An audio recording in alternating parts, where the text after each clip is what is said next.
RRB, l'invité du matin. Et comme tous les matins, à 7h06, c'est l'heure de retrouver notre invité. Bonjour Elisabeth Noir. Bonjour Nicolas. Et vous recevez ce matin le secrétaire général du Haut-Commissariat. C'est Laurent Cabrera qui est notre invité du matin. Bonjour. Bonjour Elisabeth. Merci d'accepter notre invitation pour reparler, ça faisait longtemps, des listes électorales. C'est la révision des listes électorales spéciales pour les provinciales qui est en cours, la LESP comme on dit. Pourquoi maintenant et comment ça se passe ? Alors pourquoi maintenant ? Parce que vous vous souvenez, quand il y a eu le gros de la crise coronavirus, on a été placé en confinement et ça a inquiété un certain nombre de maires. Ils disaient, est-ce qu'on ne peut pas raisonnablement tenir des révisions de listes avec des personnes qui sont dans la même salle, qui travaillent sur des papiers ensemble, et donc ils nous avaient demandé qu'on décale tout ce qui nous restait à faire de la révision. Donc c'est ce qui a été fait, c'était une solution de sagesse, et donc on a fait glisser dans le temps la révision de la liste provinciale et la révision de la liste consultation qui a commencé lundi dernier. Alors on a glissé dans le temps même si les représentants de l'ONU et les magistrats étaient déjà sur le territoire avant. Oui, ils sont arrivés tous en février, donc ils ont été confinés comme tout le monde, ils étaient sur le territoire, ils ne sont pas sortis du territoire, ils ne sont pas re-rentrés, et même d'ailleurs les magistrats ont été très aidants, puisque normalement au cours de l'exercice, il y en a qui doivent partir, et d'autres qui arrivent de métropole. Et donc pour ne pas perturber notre cycle, ceux qui étaient sur place ont accepté de rester plus longtemps et de faire toute la révision, y compris la liste de consultation. Comment ça se passe globalement ? Il n'y a pas de...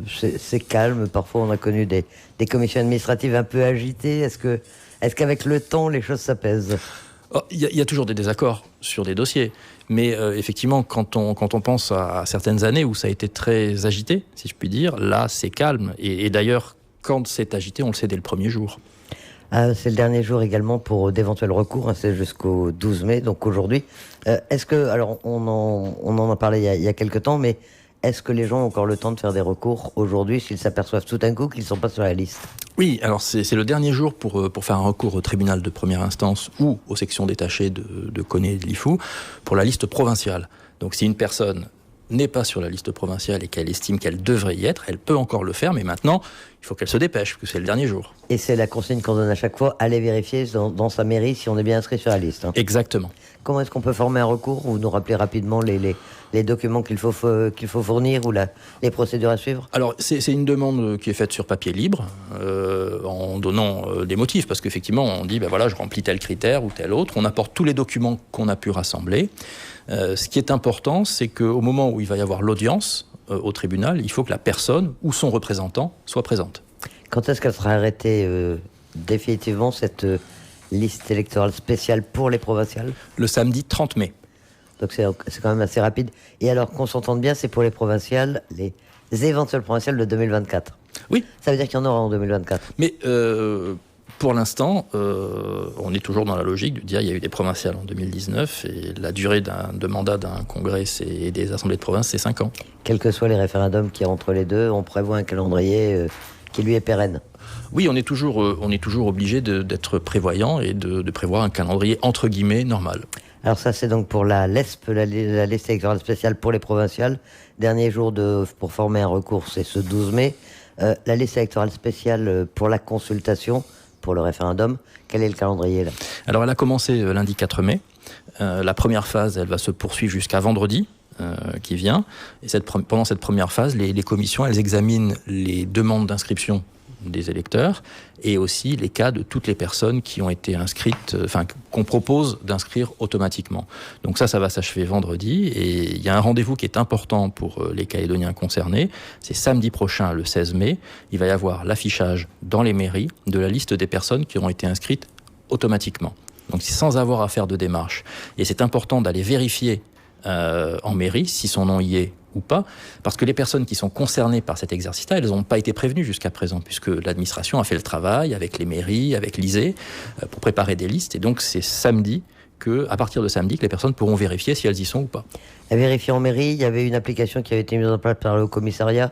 Elle sera pas encore à jour pour que les gens puissent vérifier. Hein. On fait le maximum pour la mettre à jour. Simplement, cette application qui fonctionne très bien, elle a été un peu perturbée par le fait qu'on a changé les dates, on les a décalées. Donc il faut qu'on les paramètre et on va le faire cette semaine avec la direction des systèmes d'information de la Nouvelle-Calédonie pour que les Calédoniens aient de nouveau toutes les informations exactes en temps réel. Alors il y a eu un référendum en 2018. Qu'est-ce qui a changé depuis ? Combien de personnes nouvelles peuvent être inscrites sur cette liste pour la consultation, entre les personnes qui sont inscrites automatiquement et puis aussi celles qui ont fait des demandes d'inscription alors qu'elles ne l'avaient pas fait auparavant? Alors on a quelques statistiques, mais c'est des statistiques avant l'examen par les commissions. Donc ça ne préjuge pas de l'inscription. Ce que l'on sait, c'est que pour cette campagne, on a à peu près 3200 personnes qui ont fait une demande d'inscription. C'est un chiffre assez élevé, puisque en année classique, on est plutôt à 1500, 2000. Donc il y a un mouvement de personnes qui demandent leur inscription. Et sur les personnes qui sont proposées à l'inscription automatiquement, on en a un peu plus de 6600. Et c'est un chiffre assez important aussi, et l'essentiel de ce chiffre, ce sont des jeunes dans l'année de leurs 18 ans. Et les 3200, en revanche, qui font une demande, ce sont des personnes qui jusque-là ne s'étaient pas manifestées, qui n'avaient pas souhaité être inscrites sur la liste? Oui, voilà.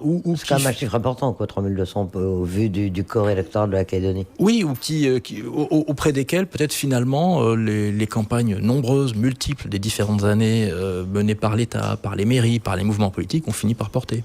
Et donc là, la date à retenir, c'est le 16 mai. Il faut vérifier si... Et la date le calendrier des recours commence également à partir du 16 mai. Voilà. Alors, pour les élections municipales, maintenant, là, c'est la liste électorale générale. C'est une autre.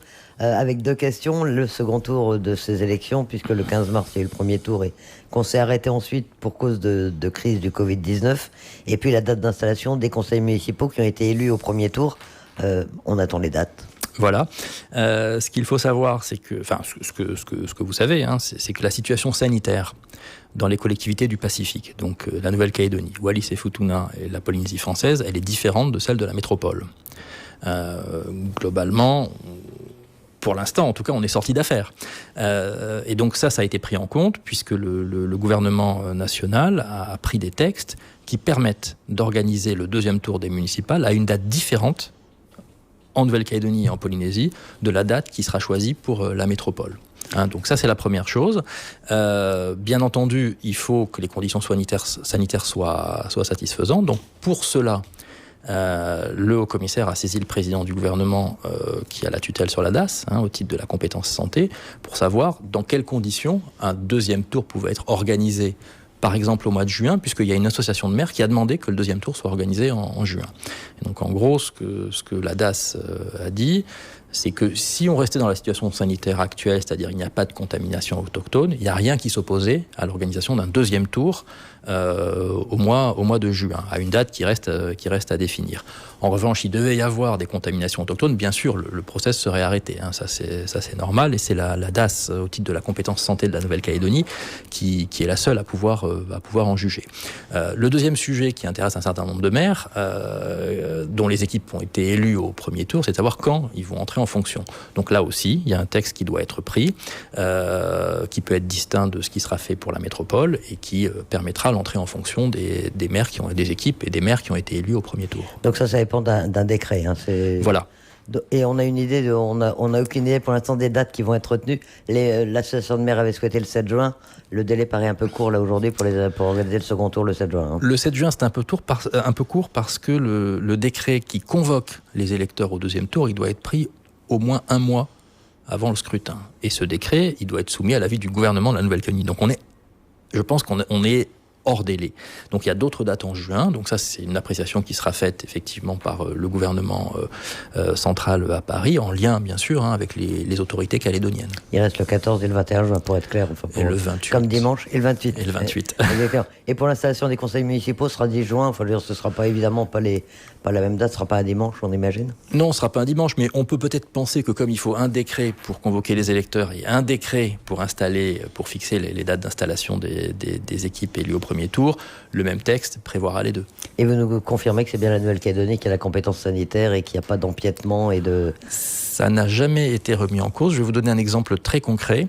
Il y a un avion qui arrive ce soir de Tokyo. Donc la mise en quarantaine, comme il arrive de métropole, c'est de la compétence État. Donc c'est un arrêté de mise en quarantaine que j'ai signé.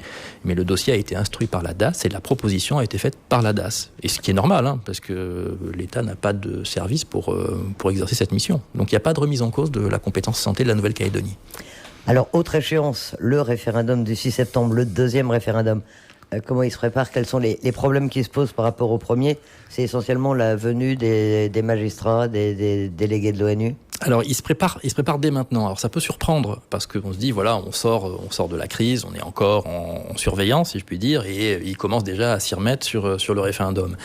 Mais il faut voir, et vous vous souvenez de 2018, que c'est une logistique, une organisation qui est complexe, qui prend du temps. Et il vaut mieux commencer à le préparer maintenant, quitte à ce que, si les conditions sanitaires, par exemple, sont pas réunies, on arrête, plutôt que de se poser la question le 10 août, où il sera trop tard. Donc, la première phase, ce qui se passe en ce moment, c'est la révision de la liste, qui est vraiment la première étape, et ensuite, il y aura l'organisation logistique classique. Le sujet le plus compliqué aujourd'hui, c'est effectivement la venue des 250 délégués de la commission de contrôle, mais aussi la venue de la mission d'observation de l'ONU ou du Forum des îles du Pacifique, parce qu'il y a des règles de quarantaine qui sont à respecter, des règles de 3 semaines, et donc on se pose la question de savoir comment on organise ça. C'est pas la même chose de dire qu'en 2018, voilà, vous allez venir pour 8 jours et puis vous allez repartir, que de dire en 2020, vous allez venir, vous allez être mis en quarantaine 21 jours, et après, vous allez faire votre mission dans les bureaux de vote. Donc on est en train de réfléchir aux manières avec lesquelles ça peut s'organiser en lien avec les groupes politiques. Et pour l'instant, vu de métropole, ça semble admis que les magistrats puissent passer 3 semaines comme ça en quarantaine quand ils arrivent? Mais vous savez, c'est un appel à candidature. Donc nous, notre travail, c'est de faire en sorte que l'appel à candidature soit le plus sexy possible. Les autres problèmes pour la préparation de ce référendum, c'est dans l'organisation pratique, il y aura des bureaux de vote délocalisés, il y a ça aussi, ça s'organise d'ores et déjà? Ça, c'est reconduit et ça va commencer en début juin, le 2 juin, pour cette semaine. Les personnes pourront opter, les personnes qui sont inscrites bien sûr dans un bureau de vote d'une des 5 communes iliennes, ils pourront choisir d'opter pour voter dans un bureau de vote délocalisé qui sera sur Nouméa. Donc on est en lien avec la mairie de Nouméa pour trouver un lieu qui sera sans doute un lieu différent de la dernière fois, parce qu'on va sans doute avoir plus de monde qui sera inscrit. Donc l'idée est d'avoir des conditions qui sont aussi confortables que possible pour les électeurs. Les procurations, on avait remarqué des problèmes lors du dernier référendum. Le système devait être adapté, c'est en cours, ça va être fait? Oui, le système a été adapté. On avait observé des difficultés essentiellement en métropole et je dirais essentiellement dans les commissariats de police à Paris. Donc ce qu'on a décidé de faire, c'est de s'appuyer sur la maison de la Nouvelle-Calédonie. Donc on est en lien avec la préfecture de police à Paris, qui va sans doute nous détacher, si je puis dire, un officier de police judiciaire qui tiendra des permanences à la maison de la Nouvelle-Calédonie, et donc qui pourra accueillir les personnes qui veulent faire des procurations et qui pourra les établir. Et donc voilà, donc ça, on va faciliter les choses, parce que sinon ailleurs, quand il y a eu des problèmes, on a réussi à les résoudre en amont. Même en Australie ou en Nouvelle-Zélande, où on sait qu'il y a eu quelques tiraillements?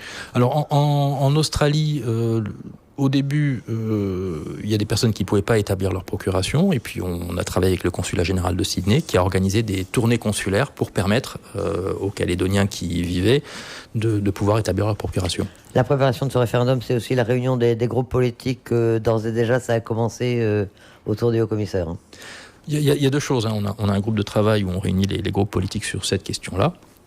Donc là, c'est au fil de l'eau. On se voit toutes les 2 semaines pour aborder tous les sujets dont on vient de parler, pour les consulter, parce que c'est aussi important, pour parler des délégués de la commission de contrôle, de savoir ce qu'ils en pensent. Est-ce qu'ils en veulent 250? Est-ce qu'ils sont prêts à en avoir moins? Enfin voilà, c'est des sujets très pratico-pratiques. Le deuxième sujet piloté par le haut-commissaire, c'était une demande des Calédoniens d'avoir un document qui éclaire les électeurs sur les conséquences du oui et les conséquences du non. Donc c'est un travail qui est en cours avec les 4 groupes constitués au Congrès et qui se poursuit. L'idée, effectivement, c'est de produire une plaquette suffisamment tôt pour qu'elle soit envoyée à chaque électeur bien en avant de la consultation. Parce que pour le premier référendum, elle avait été un peu sommaire et envoyée un petit peu tard, c'est ça? Oui, on trouve jamais le bon style. C'était la première fois, donc on a dit que le style était trop administratif, ce qui est sans doute vrai, mais il faut dire que ce document, il avait été corrigé aussi par les groupes politiques calédoniens.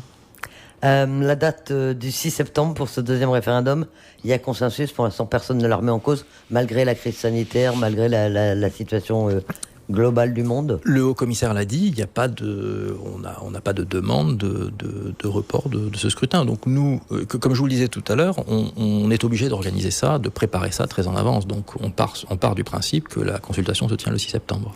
Laurent Cabrera, secrétaire général du Haut-Commissariat, merci d'avoir accepté notre invitation. Merci Elisabeth.